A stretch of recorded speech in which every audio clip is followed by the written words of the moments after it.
Hi, I'm Leela O'Day, the Technical Director at Frog Environmental. We've come onto site here where we've been working a number of years just to show you a few of the silt control devices that we commonly use. This is a fully biodegradable mat made out of coir, and what you'll see on the top surface is that we've coated it with a gel flocculant product. This gel flocculant helps to bind the silt particles, removing them from suspension in the water. So this will both treat and capture sediments as they're running through a ditch. The floc mat is placed sideways in a ditch so that it is perpendicular to the flow. It's really important that as the water travels down through the ditch system, that it comes into contact with the mat. We need it to be treated by the gel flocculant.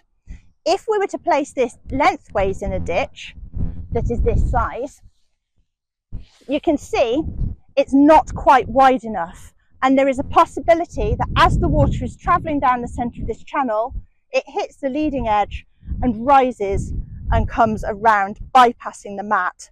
Not only does this avoid treatment, but it also has a potential to cause scour along the toe edge of the embankment here. Single mat is rarely used on its own. We're often using them in sequence, whether that's with other floc mats or with other products as well. So it's really important to think about how they might sit together. So once the first mat is placed in, you can place a second one. It's worth working from downstream to upstream when placing mats, because what we want to do is have the leading edge underneath the uppermost mat. There's about a 10 centimetre overlap here. So once they're in, we might need to secure them. In a nice low flow channel, it might be we can get away with it, but in most scenarios, we're going to have to stake them or weight them in place. We can do this in a couple of ways. Using sandbags, which can be positioned across the leading edge like this.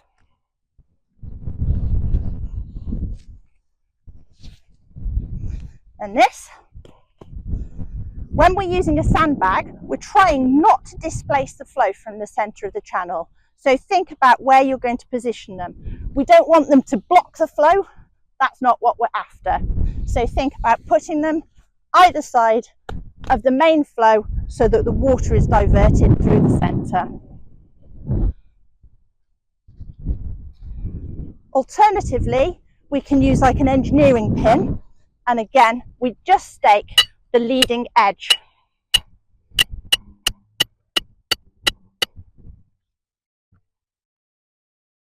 We'd recommend just 2 stakes per mat or 2 sandbags per mat.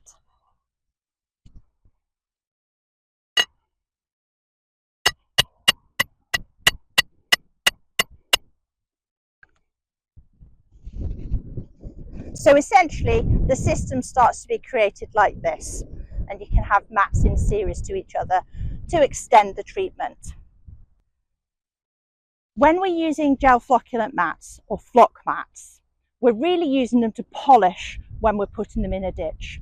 So we would expect the turbidity to be around 200 NTU or 100 milligrams per litre. We're not attempting to remove bulk loading from a ditch using mats. They would essentially fill up too quickly. So we would have to think about using additional treatment upstream if we're having to treat very heavy sediment loaded water. As is their function, over time the floc mats will start to become encrusted in sediment. The silts are going to be bound into the coir and be drawn all the way down to the bottom, and they're also going to start building up on top to create sort of a 5 centimetre deep silt layer. At this point, the likelihood is they're not functioning anymore. We've got to think about a maintenance regime.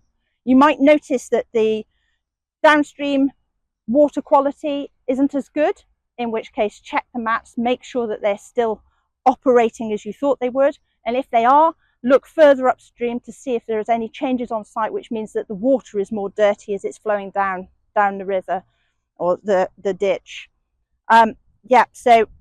But we are naturally going to end up with these built up with silt. So we've got to think about the maintenance and what we're going to do in time with these mats. Now, as I've said, they are completely biodegradable, which gives us amazing resource to reuse them on site, creating more of a circular economy and enabling us to also have some really good biodiversity enhancements. The mats, as they are coir, can be used to stabilise banks such as this exposed soil here. So they could be literally removed just onto the side of the bank where we've got exposed material, seeded and left in situ. Another great use for these mats is if you're going to be planting hedgerows or trees, they can become the planting pallets. If you're putting them down along the bottom of a hedgerow, you can plant through them and it's going to offer natural protection to the soils, increasing the moisture, increasing the fertilisation, and just generally enhancing the performance of the trees as they're being planted, protecting them from weed growth. So they're also a weed suppressant. Alternatively, maybe they could be left in situ. So for example, on this site, we've been leaving some of these mats within the sediment ponds in the low flow channels, and these have now become abundant with reed growth, and they're supporting a huge amount of aquatic wildlife. So again, they have added a biodiversity enhancement and reduced waste being moved off site. So there's many different things you can do with the mats, but you do have to think about them as something as part of your materials management plan. Essentially, how are we going to reuse these? How are we going to move these around site?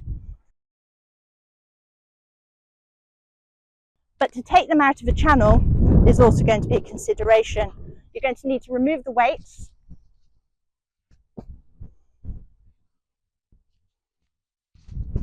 Obviously protecting downstream, because as you do this, there is going to be some sediment mobilisation. Whilst the mats are going to be containing the majority, the downstream will have some silt. So you might want to think about doing this on a dry day or putting in some further measures downstream so that we're protecting ourselves from the good work that we've already done in collecting this. Bearing in mind these mats are now going to be about 50 kilograms, this isn't going to be simply a case of picking them up and dragging them out of the channel. So what we're tending to do is fold them a little bit so that you're making the mass smaller.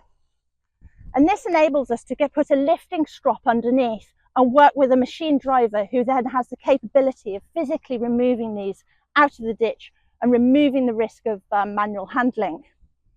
If you do have to manual handle them, then you're going to have to think very carefully about the slope of your ditch, how you're going to move things safely onto the edge. Again, we've done that, but using lifting strops and several strong people.